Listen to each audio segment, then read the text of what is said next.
Welcome to my YouTube channel टेक्जीन। इस video से हम AWS स्टार्ट करने वाले हैं। ये वीडियो हमारी इंट्रोडक्टरी वीडियो होगी जिसमें हम देखेंगे कि AWS क्या है, क्या इसके बेनिफिट्स हैं, क्या इसके की फीचर्स हैं जो ये हमें प्रोवाइड करता है। इसके साथ साथ कुछ इंपॉर्टेंट टर्मिनोलॉजीज को भी हम डिस्कस करेंगे जो आपके इंटरव्यू क्वेश्चन से रिलेटेड भी बहुत इंपॉर्टेंट है और इस कोर्स में भी उन टर्मिनोलॉजीज को हम बार बार यूज कर रहे होंगे, तो उन टर्मिनोलॉजीज के बारे में आपको पता होना चाहिए। ठीक है, तो ये सारी चीज़ आज हम इस वीडियो में कवर करेंगे। सबसे पहले तो बात कर लेते हैं AWS क्या है। AWS बेसिकली हमारे पास Amazon वेब सर्विस एक क्लाउड कंप्यूटिंग प्लेटफॉर्म है जो हमें ऑन डिमांड एक्सेस प्रोवाइड करता है IT रिसोर्सेज के लिए। अब वो IT रिसोर्सेज बेसिकली आपके पास सर्वर्स हो सकते हैं, स्टोरेज हो सकती है, डेटाबेसेस हो सकते हैं, नेटवर्किंग हो सकती है, सिक्योरिटी हो सकती है, बहुत सारी ये IT रिसोर्सेज होती हैं जो हमें ऑन डिमांड एक्सेस प्रोवाइड करता है। ये एक क्लाउड कंप्यूटिंग प्लेटफॉर्म है। बेनिफिट क्या है इसका सबसे बड़ा कि भाई हमें किसी फिजिकल हार्डवेयर की नीड नहीं होती। लास्ट वीडियो में भी हमने डिस्कस करा था कि क्लाउड इंफ्रास्ट्रक्चर और ट्रेडिशनल इंफ्रास्ट्रक्चर में बेसिकली क्या डिफरेंस होता है। उसमें से एक सबसे बड़ा डिफरेंस क्या था कि no need for physical hardware. यहां पर क्लाउड कंप्यूटिंग प्लेटफॉर्म्स के लिए आपको किसी फिजिकल हार्डवेयर की नीड नहीं होती है। ठीक है, सबसे बड़ा बेनिफिट इसका यही है। AWS क्या करता है, ये सारी चीजें अपने आप खुद क्लाउड पर मैनेज कर रहा होता है। आपको मैनुअली ये सारी चीजें फिजिकल हार्डवेयर हो या मैनुअली खुद से बहुत सारी चीजें हो वो हैंडल करने की नीड नहीं होती है। AWS अपने आप सारी चीजें क्लाउड पर मैनेज कर रहा होता है। देन उसके बाद अगर हम बात करते हैं पे एज यू गो मॉडल की कि भाई हमें एक बार कोई इन्वेस्टमेंट नहीं करनी होती। हमें ये नहीं होता कि भाई बहुत बड़ी इन्वेस्टमेंट कर दी और फिर हम जो है वो फिजिकल हार्डवेयर पे इन्वेस्टमेंट कर रहे हैं, दूसरी चीज़ों पर हम इन्वेस्टमेंट कर रहे हैं। यहाँ पर ऐसा कोई कॉन्सेप्ट नहीं होता है। यहाँ पर क्या है, ये बेसिकली एक क्लाउड कंप्यूटिंग प्लेटफॉर्म है। यहाँ पर हमें इसकी जो सर्विस यूज़ करनी है सिर्फ उसी के लिए हम पे करेंगे, बाकी कोई एक्स्ट्रा चार्जेस हमें यहाँ पर नहीं देने पड़ते हैं। सिर्फ जो सर्विस यूज़ करनी है, लेट्स सपोज अगर मुझे सिर्फ डेटाबेस यूज़ करना है तो मैं सिर्फ उसके लिए पे करूँगा। अगर मुझे स्टोरेज यूज करनी है तो मैं सिर्फ उसके लिए पे करूंगा। अगर मुझे सर्विस चाहिए तो मैं सिर्फ उसके लिए पे करूंगा। जो सर्विस आपने यूज करनी है सिर्फ उस सर्विस के लिए आपको पे करना होता है, अदरवाइज कोई एक्स्ट्रा चार्जेस यहां पर नहीं होते हैं। देन उसके बाद अगर हम बात करते हैं AWS के कुछ की फीचर्स के बारे में, जिसमें सबसे बड़ा जो की फीचर है वो है स्केलेबिलिटी का, कि यहां पर जितनी भी रिसोर्सेज होती हैं उनको ऑटो स्केल कर देता है AWS। आपको मैनुअली खुद से स्केलेबिलिटी मैनेज करने की नीड नहीं होती। AWS ट्रैफिक की डिमांड पर ऑटो स्केल कर देता है रिसोर्सेज को ऑटोमेटिकली, आपको नीड नहीं होती।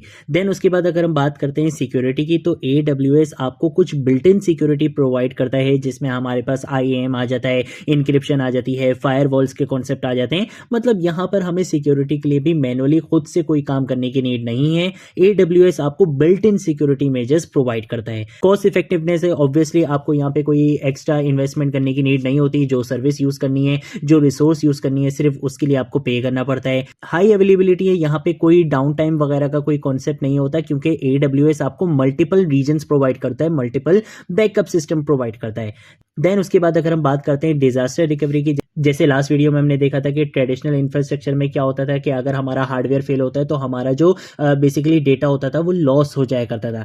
लेकिन यहाँ पर क्या है कि ये ऑटोमेटेड बैकअप्स और फेल ओवर मैकेनिज्म यहाँ पे प्रोवाइड करता है। ये मेक श्योर करता है कि आपका जो डेटा होता है वो बिल्कुल सेफ रहे। ठीक है, तो बेसिकली यहाँ पे डिजास्टर रिकवरी भी आपको अचीव हो जाती है, आपका डेटा यहाँ पे लॉस नहीं होता है।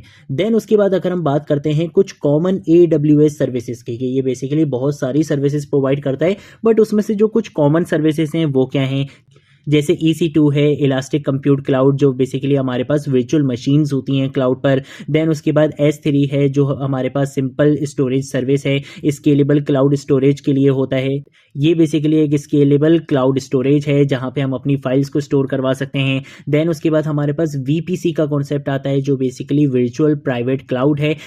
यहाँ पे प्राइवेट और सिक्योर नेटवर्किंग हम इजीली कर सकते हैं AWS के अंदर। देन उसके बाद हमारे पास IAM आता है जो basically identity and access management है, जहाँ पे हम यूजर एक्सेस और परमिशंस को बेसिकली कंट्रोल करते हैं, यानी कि यहाँ पे हम सिक्योरिटी अचीव कर रहे होते हैं। उसके बाद अगर हम लैम्बडा की बात करते हैं, लैम्बडा बेसिकली सर्वरलेस कंप्यूटिंग है।